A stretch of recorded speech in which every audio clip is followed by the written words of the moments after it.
So, what's the story with the market this week? Well, it's like we're standing at a global crossroads. One path looks pretty sunny.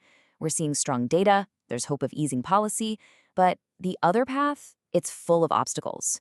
We're talking political gridlock, geopolitical tension, and a ton of economic uncertainty. So, which way is it going to go? Let's dig in. You can really see the market's split personality right here. On one hand, the bull case, right? We've got this surprisingly strong data out of China, and Wall Street is holding firm on the idea that the Fed is going to ease up. But then you look at the other side, and you've got the very real threat of a US government shutdown. You've got tensions rising over Taiwan and big concerns about oil prices. It's a real tug-of-war. Okay, so let's start with the risks that feel like they could blow at any second. The most immediate threats right now are political. We've got these powder kegs just kind of simmering, both in Washington and all the way across the Pacific. First up, the big showdown in D.C. Federal funding is about to run out, and with Congress basically at a standstill, a government shutdown isn't just some vague possibility anymore, it is looming. And you gotta understand, this isn't just political theater. This has real, tangible economic consequences. This quote right here, it just nails the heart of the problem. There is nothing politically advantageous to either side to give in at this moment. Think about that. When making a deal is seen as a political loss, well, gridlock becomes the only option. And that's exactly what makes this whole situation so dangerous. And here's how that damage starts to spread. It's a chain reaction, really. It kicks off with the political infighting, which brings everything to a grinding halt. Then, all that critical economic data that the markets, and more importantly the Fed, rely on, it gets delayed. And the final step? A direct hit to economic growth.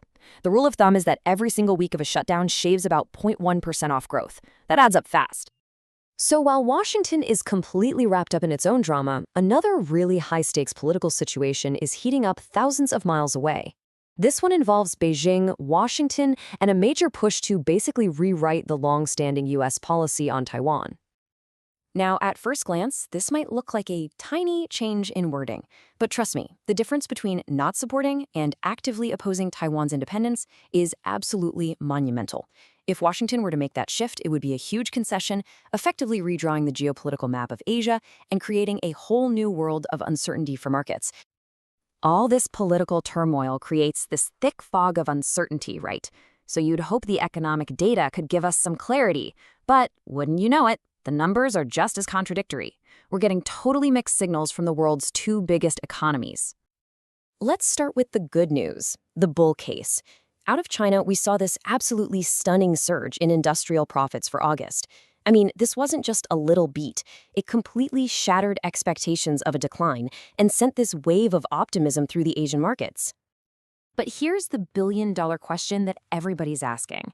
Is this a real, genuine recovery, or is it just a temporary blip on the radar? Because before anyone starts popping champagne and declaring a turnaround, economists are pointing to some pretty serious reasons to be skeptical. Let's break down why we need to be cautious here. First, something called base effects. That just means we're comparing this year's numbers to a really weak period last year, which makes the growth look much bigger than it actually is. Second, this data is just notoriously volatile. One good month doesn't make a trend. And maybe most important, final demand still looks pretty weak, which suggests this isn't some broad-based recovery. Not yet, anyway. So while we're all trying to figure out what China's data really means, that political chaos back in the US is threatening to create its own huge problem, a complete data blackout. We could be left totally blind to the health of our own economy. This timeline really shows you how critical this is. The Fed has already started to ease policy a bit, and it's counting on the upcoming jobs report to figure out its next move.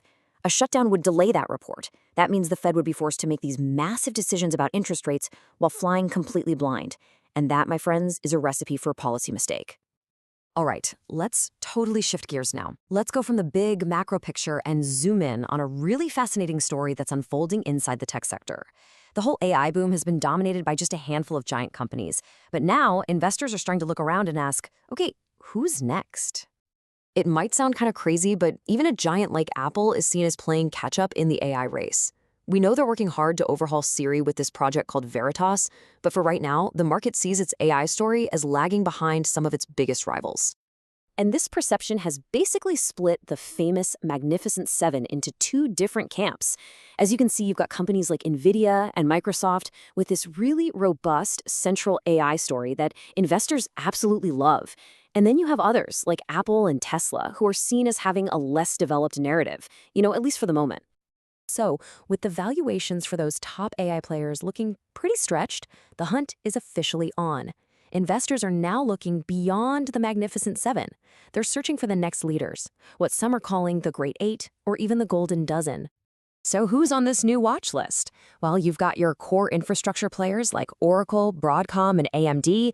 You have data specialists like Palantir. And maybe most interestingly, you have these undervalued Chinese tech giants like Alibaba and Tencent, who are busy building out their own powerful AI ecosystems. And this chart right here, this tells you exactly why investors are getting so interested. Just look at that valuation gap. If you look at their price-to-earnings ratio, which is just a basic way to see how expensive a stock is, the big Chinese tech companies are trading at roughly half the price of their US counterparts. That potential for growth at a much lower price is a very, very compelling story. So when you step back and look at the whole picture, whether it's politics in Washington, data from Beijing, or the search for the next wave of AI leaders, the big theme is contradiction. We are in a market that's being pulled in completely opposite directions. And that leaves us with a real challenge for everyone, which is this. In a world full of conflicting signals, where on earth do you find the clarity to make the right call?